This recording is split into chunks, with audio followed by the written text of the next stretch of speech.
Welcome back to This is VANCOLOUR. Is Vancouver a world-class city?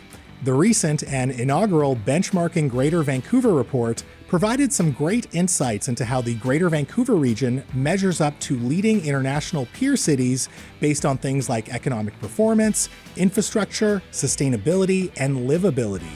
Here to dissect our world-classness is the president and CEO of the Greater Vancouver Board of Trade who commissioned that report.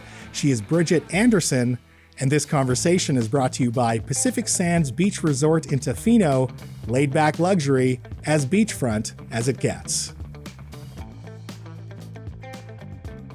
So Bridgitte, first things first, what does a world-class city even mean? Is there a criteria? There is criteria, Mo. Okay. And so it's things like, is there a highly urbanized development within the city? Is there a big financial sector? Do we have world-class transportation and post-secondary institutions? And so when you think about world-class, I think probably London, New York, Paris, Tokyo come to mind, and they fall into the world-class city definition, if you will. Vancouver? Well, it seems like a stretch goal for us to be in that tier of cities, right? Stretch goal is funny you mention that, because when Ken Sim became mayor, that was exactly what he said. And so in the way that we looked at evaluating how Greater Vancouver is performing comparative to its other peers globally, and we chose 19 other comparative cities or regions, Vancouver does really well in some areas, but it's lagging in others. So first, like swagger, we do really well thanks to Ken Sim, right? We have got a really strong brand, which is great, because you need a strong brand out there. And so globally, a lot of attention on us. But when you kind of peel back some of the layers, the performance, it's not so great. Okay, where are we lagging, I guess, compared to those other world-class cities? Well, maybe first the good news, because one of the things that I think this region has done really, really well is on sustainability and resilience. And we ranked third among our peers, which is amazing. And when you're talking about clean energy, decarbonization, and green space per person, we did extremely well. We have done really well on the bounce back for transit ridership, strongest in North America. Awesome. Great news. Yeah. And we have world-class institutions, and we've got this amazing pool of talent. Amazing. Okay. So people are great. However, we have fewer high-paying jobs. We have fewer high-performing companies. We don't have a lot of multinationals here. We don't have a lot of headquarters. And some of this has been known for a long time, but that is really where we get this mixed picture of where we've got whether we are a world-class city and the things that we can do a lot better. I mean, there's a whole bunch of economic performance indicators that we need to improve. But when you're talking about like the experience of being in Vancouver, it was really interesting because it said like visitors, they love Vancouver. Of course. We get so many tourists, especially in the summer, but all year round, really. Well, the mountains, the ocean, we've got it all. It's really beautiful. But then for the people who are living here, whether there's residents, business people or students or who is coming here and staying here, they're actually finding some of the few things that are lagging that really make it feel world-class. And some of that, of course, comes as no surprise around housing affordability and other affordability challenges. But other things like our culture is lagging a little bit too. Oh, interesting. In what sense? What sense is our culture lagging? Well, and we have so many great restaurants here. So we're definitely we're foodies and we do really well there. But when we think about the kind of the night culture, it doesn't really stack up as well as some other places. And I say this with a caveat though, because and I will give kudos here. It was the tourism minister who called it the calendar of awesomeness. And so we keep talking about all of these events that are happening, whether it's, Grey Cup in the fall, Invictus Games, FIFA, Taylor Swift, Junos. And all of that is happening and it's in the calendar now. So when we go back and measure this in a year or two from now, I think we'll see some improvements. We've got the Peony Amphitheater being built. We've got a lot of things happening. But because this is measuring, the last several years, I think that people would say our night scene wasn't really great. Our arts and culture, is not performing as well as some peers. Interesting. Now, does this fall on the municipality, like the city of Vancouver, or is it a provincial issue, or is it even a federal issue? I would say a little bit of all three, because what we looked at was we can spread the blame. Let's do that. Yeah, maybe point fingers at one another, all of you. No, but we're talking about the region overall. So there is some municipal responsibility around the city of Vancouver, but this looked at the whole region. So how is the whole region coming together?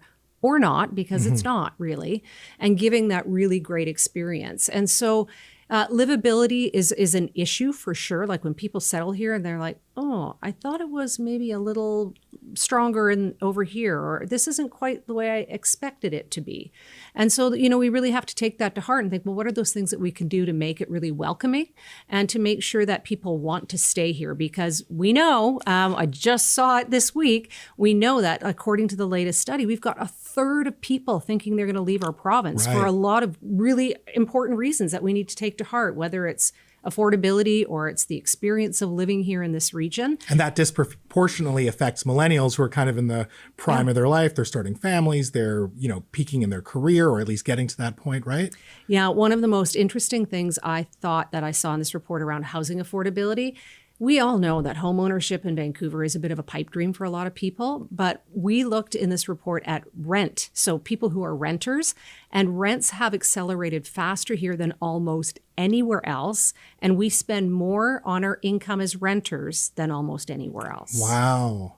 Now, and those are young people. When we think of the world-class cities that you pointed out, I mean, aren't they all kind of unaffordable? Like, does that come with the territory of being there? And again, I'm not saying we're New York or Tokyo or any place like that, but isn't that part of it? That is fair comment that, whether we're talking about New York or London or talking about Paris, those are cities that are more expensive to live in. And so I think that has happened to Vancouver in part because we are such a destination of choice. So there's always going to be that element. And housing, I think, though, is one thing that we are standing out in not a good way among our peers. And rent, the cost of rent and how much people are spending for rent is also, I think, something that is not doesn't make us stand out in a good light.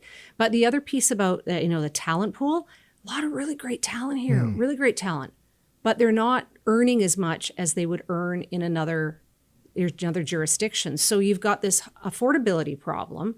And then you've got people who are not earning enough. And then we've got housing that is out of reach for a lot of people too, whether it's rent or ownership. So it's a really big problem. Is that why every time these surveys come out about the most livable cities and we see Vancouver somewhere in the top 3, people who live here have a collective groan and go, well, that's not exactly true. Yeah, because it is very livable. People here, we'd all say like it's a great experience that you can get outdoors, and we've got really great, we've got good health, we've got a stable banking system. Canada's a great country in that way, but you start to kind of dig away at it a little bit and you're like, ooh, well, actually, it's very expensive to live here.